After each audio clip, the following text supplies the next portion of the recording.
दोस्ती में धोखा, जल्द अमीर बनने की चाहत और एक संगीन गुनाह।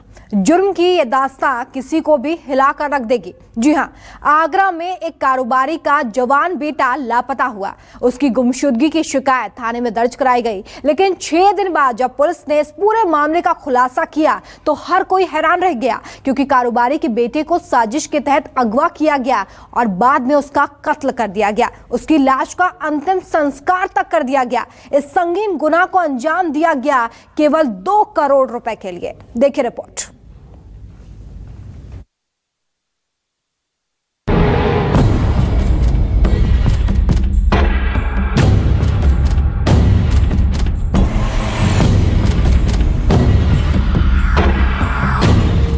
पीपी किट में दोस्त का कत्ल, दोस्ती के नाम पर बड़ा छल।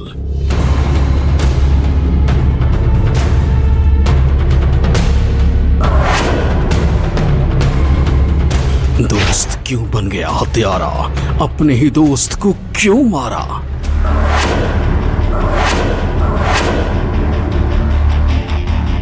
पीपी किट में लिपटी लाशें और लाशों को शमशान के बाहर अंतिम संस्कार का इंतजार। इन तस्वीरों ने देश दुनिया को दहला कर रख दिया है।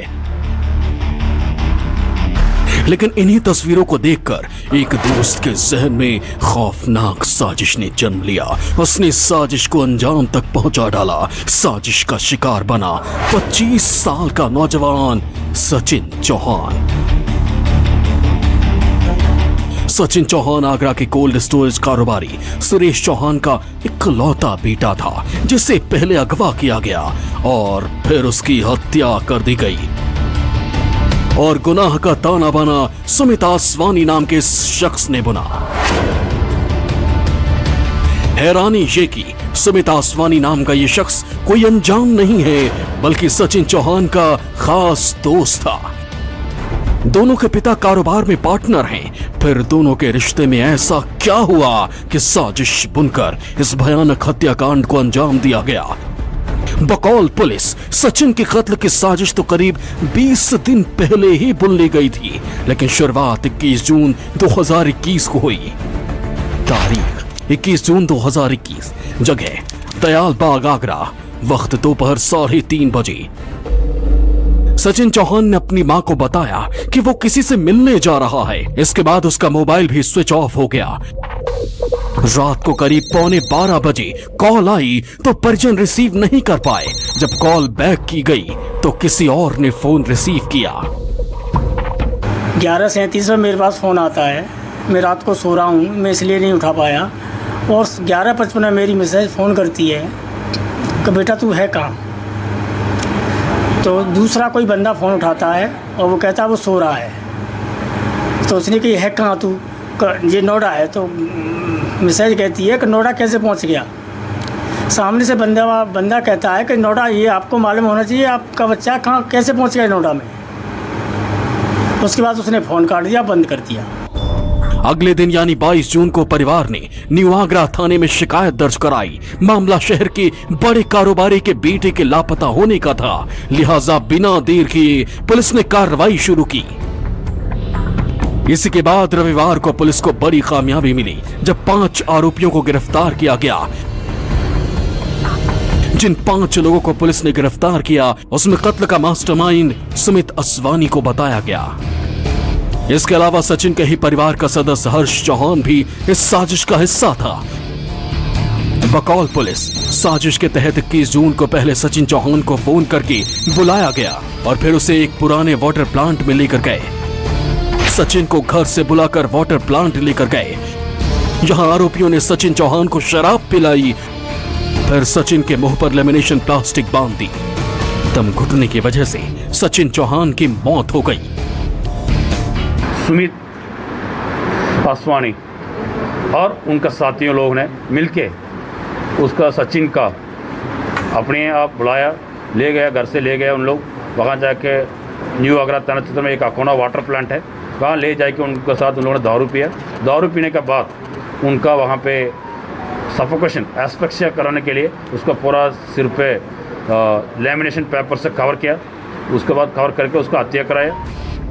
बकौल पुलिस सचिन को अगवा करने और उसकी हत्या करने की साजिश पहले से रची गई थी। सुमित असवानी ने सारा प्लान करीब 20 दिन पहले ही बना लिया था। उसने इस साजिश में सचिन के परिवार के सदस्य हर्ष चौहान, अपने दोस्त रिंकू, हैप्पी खन्ना और मनोज बंसल को इसमें शामिल किया। क्योंकि सचिन की हत्या का प्लान पहले ही बना लिया गया था, इसलिए 21 जून को पहले सचिन को अगवा किया गया, फिर उसकी हत्या कर दी गई। इसके बाद सबसे बड़ा सवाल था कि लाश को ठिकाने कैसे लगाया जाए, और तब सुमित के जहन में सबसे खौफनाक आइडिया आया। जी हाँ, पीपीई किट में लाशें देखकर सुमित को आइडिया आया कि अगर वो सचिन की लाश को पीपीई किट में लेकर शमशान जाए तो आसानी से उसका अंतिम संस्कार किया जा सकता है और किसी को पता भी नहीं चलेगा। इसके लिए पहले एक अलग कार की व्यवस्था की। 5 आरोपी लाश लेकर आगरा के बल्केश्वर शमशान घाट पहुंच गए। यहाँ सचिन का नाम रवि वर्मा बताया गया ताकि पुलिस तहकीकात करने पहुंचे तो किसी को पता भी ना चले। उसका योजना यह था, वो पहले हत्या करके ले जाके कहीं ले जाएंगे, किसी की शक हो सकता है, इसीलिए उन्हें आजकल हमारा कोरोना से किसी आदमी शक नहीं कर सकता। जो कोरोना बीमारी कहेंगे तो जो घाट है, जो अंतिम संस्कार होते हैं शमशान घाट, वहाँ कोई आदमी उनके ऊपर शक नहीं हो सकते, इसीलिए उन्होंने बॉडी कार्ड छुपाने के लिए ये आसान से ये योजना बनाया था उन्होंने। आरोपी जानते थे कि सबसे पहले पुलिस सचिन के मोबाइल की लोकेशन पता करेगी, इसलिए साजिश के तहत 21 जून की देर रात एक आरोपी ने फोन पर बात की तो उसने सचिन की लोकेशन नोएडा बताई। जब अगले दिन पुलिस ने लोकेशन ट्रेस किया तो मोबाइल की लोकेशन इटावा मिली। इसके बाद कानपुर पुलिस को घुमाने के लिए उन लोगों ने ये काम किया था, क्यों वहाँ डेड बॉडी इसकी ओरिजिनल नाम पे करेंगे तो पुलिस पकड़ सकता है, जो सचिन चौहान का नाम को बुक करेंगे तो पता चलता है, सब आसान से पुलिस पकड़ जाएगी, और लड़का का मोबाइल कहीं इधर लोकल में कहीं मिल जाएगा तो पुलिस उनका सब पहुँच सकता है। इसीलिए उन्होंने सब डिस्पोज करने के लिए अलग अलग जगह भागा, इस तरह का उन्होंने तो एविडेंस मिटाने के लिए ये सब प्रयास किए इन लोगों ने पुलिस को घुमाने के लिए। आरोपियों को यकीन था कि पुलिस इन तक नहीं पहुंच पाएगी। ऐसा इसलिए क्योंकि पुलिस की हर मूवमेंट की जानकारी इन तक पहुंच रही थी, और इसमें सचिन चौहान का परिवार सदस्य हर्ष चौहान मदद कर रहा था। लेकिन रविवार रात के बाद आरोपियों का प्लान कारोबारी सुरेश चौहान से 2 करोड़ रुपए फिरौती वसूलने का था। इसके लिए आरोपी नए सिम कार्ड खरीदने के लिए निकले थे, तभी पुलिस ने इन्हें दबोच लिया। तो सुमित असवानी और सचिन चौहान दोनों अच्छी दोस्त है, और उसके साथ बाकी 2 दोस्त लोग भी है, और इन लोग का प्लान तो ये था, इसका ले जाके किडनैपिंग करके मर्डर करके उसके बाद सचिन चौहान का पापा से 2 करोड़ फिरौती मांगना था। उसके बाद उन लोग का प्लान था आज से वो नया सिम खरीद के, मोबाइल खरीद के आज से उनका फिरौती मांगना प्लान था। परिवार को बेटे की गुमशुदगी के बाद जिस बात का शक था वो सच साबित हुआ। दरअसल सुमित असवानी और सचिन चौहान के पिता कोल्ड स्टोरेज में पार्टनर हैं। सुमित के परिवार ने सचिन के परिवार को करीब 40 लाख रुपए उधार दिए हुए थे। इसे लेकर भी दोनों पार्टनर में विवाद चल रहा था। उससे पैसे देने कितने?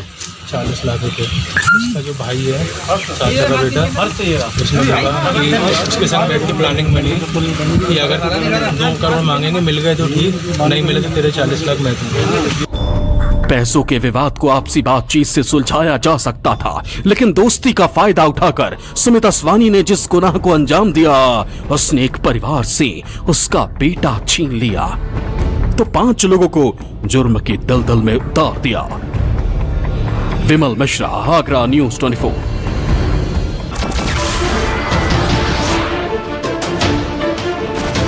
नमस्कार, मैं हूं मानक गुप्ता। अगर आपको हमारा ये वीडियो पसंद आया हो तो इसे लाइक और शेयर जरूर करें, और हां, हमें सब्सक्राइब और फॉलो करना ना भूलें ताकि आप देश और दुनिया की कोई खबर मिस ना करें। तो जुड़े रहिए हमारे साथ और देखते रहिए न्यूज़ 24।